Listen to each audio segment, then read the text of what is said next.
So, today's question, are you teachable? I did some thinking and I'm constantly asking myself questions. And one of the things that's in my mind is about being teachable. I looked at a broad spectrum of things. And one of the examples is Charlie Kirk and the situations that happen when police videos of shootings come out, stuff like that. And I'll start with the police ones.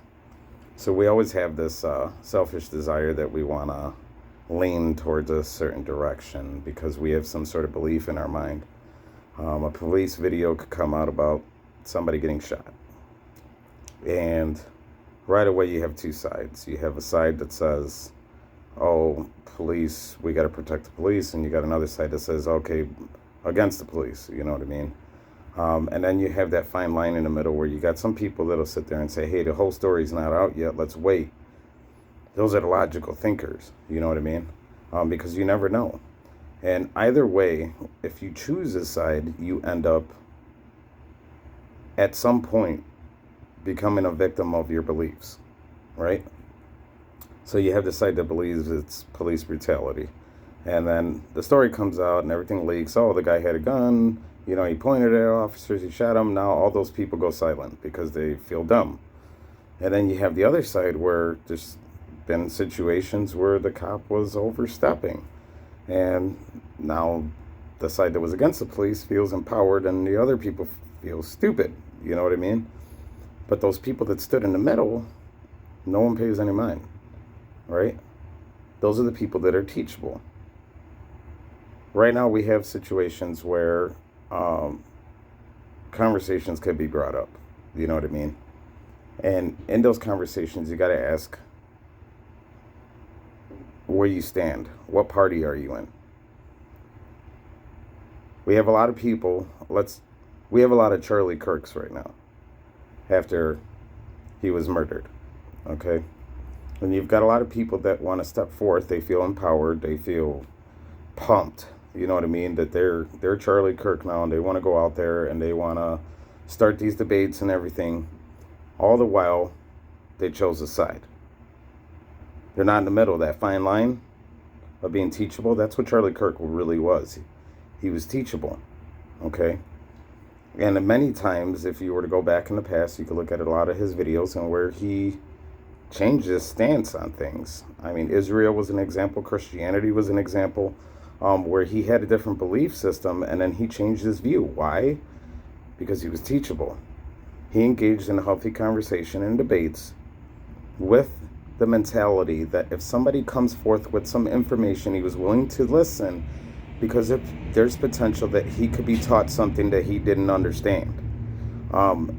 Even statistical data could be wrong. We have to be open to that idea. A lot of statistics and things like that, information's out there that you could read about, are based on popularity. It doesn't always mean that it's factual. So the question begs to differ. Are you a hypocrite or are you teachable? If you're constantly finding yourself shutting down conversations because it talks against your beliefs and you shut the conversation down and don't continue on it, even if it's most of the time, they're healthy conversations, I would hope, right? But if you're constantly shutting it down, you're not teachable. See, when the Bible tells us to remain teachable, it doesn't mean go read a book. It doesn't mean go look at statistics only. It doesn't mean all that stuff. Remaining teachable means having that open mind. And what we can learn from a lot of the stuff that we see going on, even after Charlie Kirk's death, is that most people are not teachable. As soon as people develop an idea about you, 90% of the time, it's very difficult to get them away from that idea of you. And it's because a good part, maybe they're teachable in some things, but a good part of them, the judgment part, is not teachable. 90% of the time, they will not change their stance on how they think of someone. And a lot of times, They will not change their stance because they've only heard one thing about a person. They were looking through judgmental eyes, and that's it. And that's the furthest they allowed their mind to go. So my challenge for you is, even if it speaks against your beliefs, push yourself towards being teachable. All of us can change. That's why the Bible says we're never too far gone. If we put our full faith and surrender in God, in Jesus Christ, anything is possible. But with humans, it's not. I hope you guys have a blessed day.